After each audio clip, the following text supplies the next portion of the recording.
In the men's 200 meter, these are the current world's fastest men in 2026 so far. 18-year-old Gout with a stunning 1967 that stirred up a little bit of controversy. Can he be as quick as this morning? Oh, incredible! Aiden Murphy, who added some spice to that dish of controversy with a 1988, improving his PR by over half a second, which visually looks like this. And today, we saw South Africa's Sinesefo Dambile demolish a field and a world medalist on his way to the second fastest time this year. Dambile is going to take the victory, dips under 20 seconds as well, 1979. And all of these athletes ahead of world champion Noah Lyles. So what the hell is going on? First, let's talk the race. This was ran at the infamous Kip Keino Classic held in Nairobi, Kenya, and leading into it, the majority of the focus was on the 2025 World Championship bronze medalist 22-year-old Brian Lavelle. Lavelle last year had massive consistency issues through the season, running 20.2 one week, getting rolled into a damn burrito, then 19.6 the next, looking utterly untouchable. And frankly, before the World Championships, I couldn't make heads or tails of it. But come the World Champs, he did show up, rinsing his way through the semis looking like this. Very hard in third. Tobago now closing the gap. Wow. And then getting the job done in the finals, taking bronze and knocking a heavy favourite in Tobago off the podium. So entering last week, it seemed like he was carrying that momentum into 2026, opening his 100 meter with a 9.90 in Jamaica. Also going Kitchen Golson, Brad Lavelle takes it at the line, 9 point. So considering he opened last year with a 10.16 with a 4.0 tailwind and ended with a 19.64 in the 200, it's pretty safe to say he's definitely faster this year. And all this is just to emphasize, all eyes were on him this race. So you can guess my shock and everyone else's when at the bend, he's being pressured by South Africa's Dambile and gets absolutely dominated into submission down the home straight. Can Lavelle respond? No, he can't. Dambile is going to take the victory. 1977 corrected to Lavelle's 1993. This time could compete for a medal in almost any other era except the current 2021 onwards Super Spike era. His PR before this was 19.98.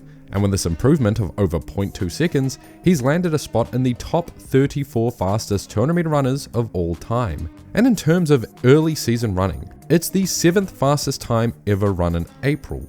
And I get it, some of these stats are pretty lofty, and it was ran at altitude, which always demands an asterisk, so even if these don't sound super impressive, the fact is, he beat and strong-armed the world bronze medalist at his own game, sending him to his grave on the final stretch. Like many of the 200 meter times this year, it's just another shock to the system, isn't it? And if you were to tell me this would be the world leaderboard at some point in 2026, I would slap you and call you a fake fan. Gout finding his way to a 19.6 is somewhat understandable. With his talent, a time like this could be seen coming from a mile away. But Dambile and Murphy, not to step on any South African toes, Dambile did feature in the 2023 World Champs, and even in the final of the 2025 World Champs, but he wasn't a focus in either, his best finish being a distant last in 2025. So getting real for a second, it is April. Of course the world leaders right now aren't going to be the world's best. They're just starting to lean into their season, aiming for better times later, while Dambile, Gout and Murphy are all from the Southern Hemisphere. Their seasons are reversed, and they've just come off the back of their national championships. So while they might not be in peak form, since at least 2 or 3 of them aim to run internationally, they're in better form than their Northern Hemisphere counterparts. But so what if it's April, and they're in better shape because of national championships? These are still historically fast times, no matter the year. And bar Gout, 2 of these came from absolutely nowhere. So this begs the question. There has still been constant conversation and rehashing about Gout and Murphy's time early this year, and I made most of my points in this video. But something I've come around to is that Murphy's time proves a lot of these theories. Just doing some simple numbers, he improved his 100 meter, 200 and 400 PRs from 2025 pretty equal across the board in terms of percentages, the largest being 3.1% in his 200 meter, but that boils down to it being the perfect race. And honestly, if he was to become a consistent 20 flat guy after this with a PR of 1988, it's not that weird. And in my opinion, just looking at these basic numbers basically puts this argument to rest for me. But Dambile's 1977, not so much. It's not news to anyone who follows track regularly that times at high altitude, like this one, shouldn't even be considered for leaderboards. The advantage is too much, and I'm not sure many people would argue with that. Mentally, a lot of us put an asterisk next to altitude times anyway. But before today, I didn't know just how helpful it was. Firstly, just doing a small, memory cherry-picked case study of my own, looking at altitude times that stand out to me. Cuba's Rainer Mena ran 1963 at the Show de Fonds in 2022. He still sits outside the top 10 athletes of all time today with that time. So keeping in mind this is a track only 1,000 meters above sea level, his season best that year at sea level was 1995. His still second fastest time today. Allyson Felix's junior 200 meter world record of 22.11 was ran in Mexico at 2,200 meters elevation. Her season best that year at sea level was 22.51. Ben Richardson ran 9.86 and 1999 at 1,000 meters altitude in 2024, and he ran 9.95 and 20.51 at sea level. Omanyala ran 9.77 in 2021. His sea level season best that year was 10.01. But to be fair, it's not always so skewed like this. Bromell in that same race went 9.76 right next to him, and he went 9.77 at sea level. And countless sprinters have run worse or better at altitude than sea level. But the thing is, the opportunity to run at altitude is rare, and more often than not, done in the very early season. So considering that, these athletes aren't in their best shape or execution, yet the difference can still be this drastic should already speak for itself. But obviously, this is a really tiny data pool and cherry-picked at that. So to really find exacts, I looked at 3 studies specifically on sprint performance at altitude. And without having to look too deep, it said 1,000 meters elevation is estimated to help you as much as the equivalent of a 2 meter per second tailwind, which is about 0.1 seconds in the 100 meters. And an altitude of 2,250 meters is estimated to help you up to 0.19 seconds. And that's just for men. It's supposed to help even more for women. So doing some rough basic math and cutting the difference, 1,600 meters, the elevation of Nairobi, Kenya, where the Kip Keino Classic was held, is about an estimated 1.4% performance increase for men alone.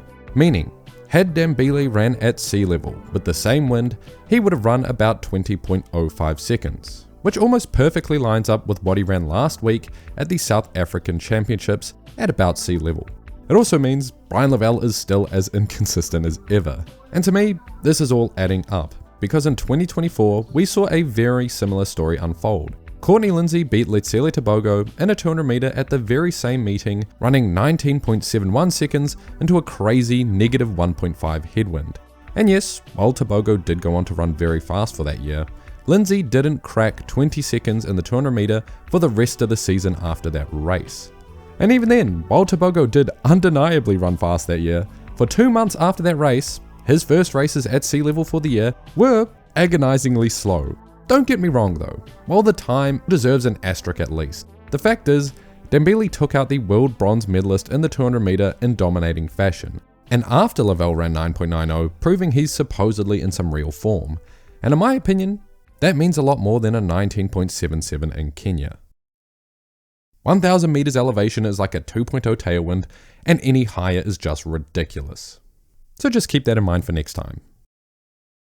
But when it comes to distance, it is the complete opposite. Less oxygen in the air is bad for runners. Don't really think I need to elaborate on that one.